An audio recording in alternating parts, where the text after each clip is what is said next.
But you must tell us if he was here last night. He's missing. We're trying to find him. It's no use, sir. You'll have to do without my help.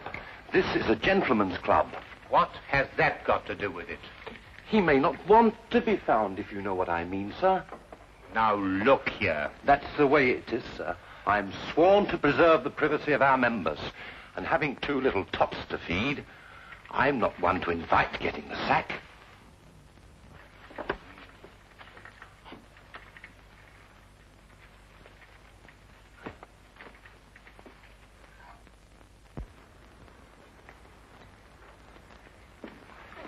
I say, where have you been? This is meant to be your case, you know, and I've been doing all the investigating. Yeah, do you know that Trevor was here last night? How do you know? Well, to my utter amazement, one of my keys fitted the door to the office.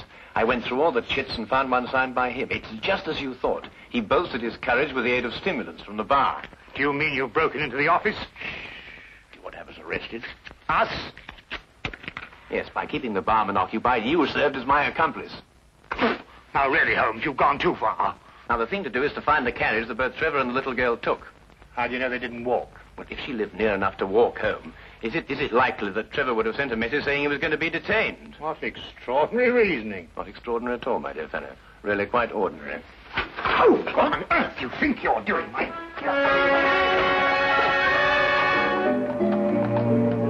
Finding the cabbie who picked up Trevor and the little girl was a matter of stationing ourselves at the hack stand outside the Shield and Castle Club and doggedly questioning every driver who stopped there.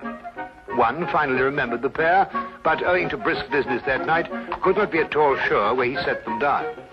The address he brought us to was a guess, and from the looks of it, a very bad one.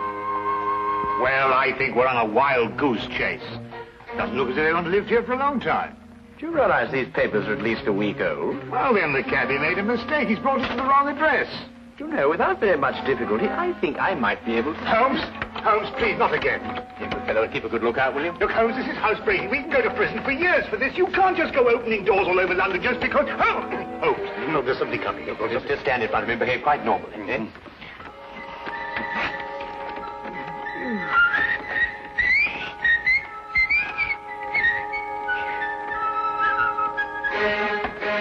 What's the normal behavior for housebreaking? You coming? Look here, Holmes, the doctor doesn't do this sort of thing. I'm sure it's unethical. You can't expect me to... Holmes!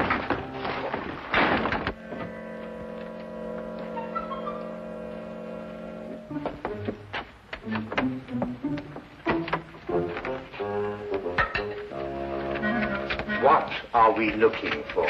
I'm not quite sure yet. You won't find anything here. You said yourself the house has been unoccupied for the last week.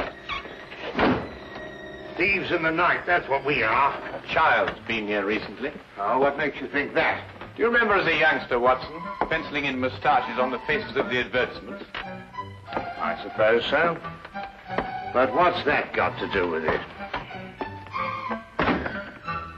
When I looked at those newspapers outside, I noticed that someone had penciled in a handlebar moustache on a woman advertising headache powder.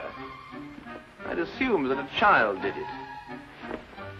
More than that, since the papers were only a day old, I'd also assumed that a child has been here very recently. Why should the child bring Trevor here to an unoccupied house? That, Watson, is the core of our problem. Excuse me a minute. Huh? Oh.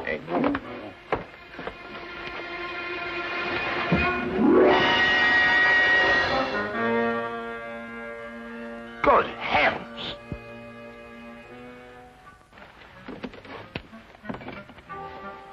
Trevor? Fairly safe assumption, Watson. Yes. And from the pallor of his skin, I'd say he'd recently been given an overdose of strychnine. I'd also deduce that he's the 8th victim of a very strange murderer.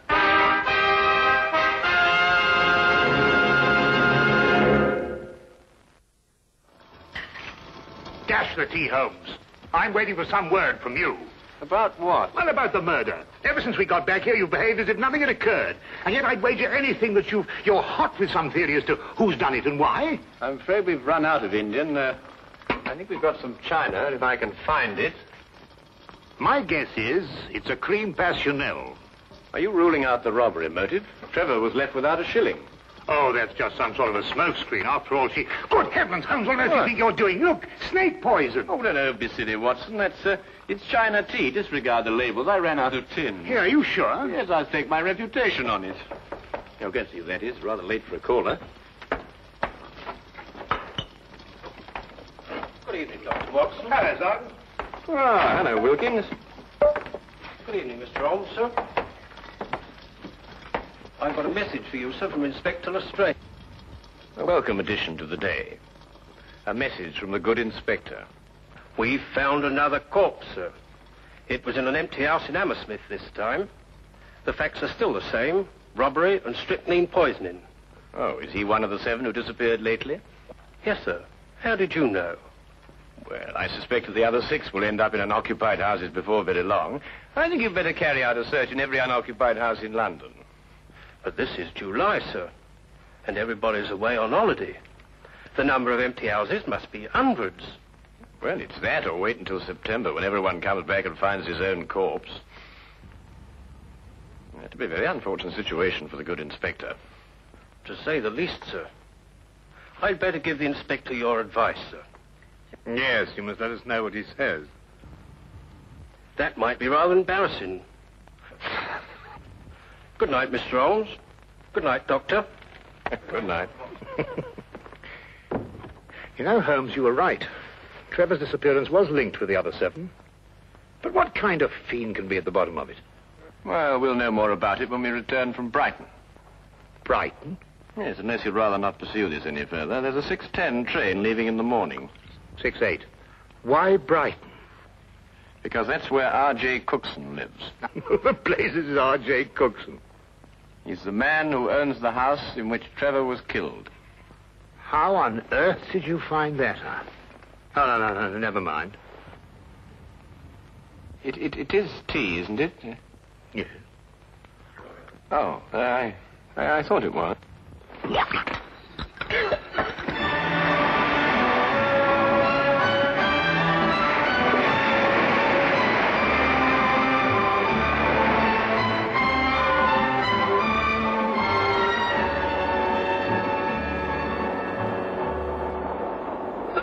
Have you ever heard anything so incredible? A corpse in my fireplace. And a stranger at that. Rather inconsiderate of someone, I must say. Why, when the police brought the news last night, I thought someone was pulling my leg. My fireplace. Really, I ask you.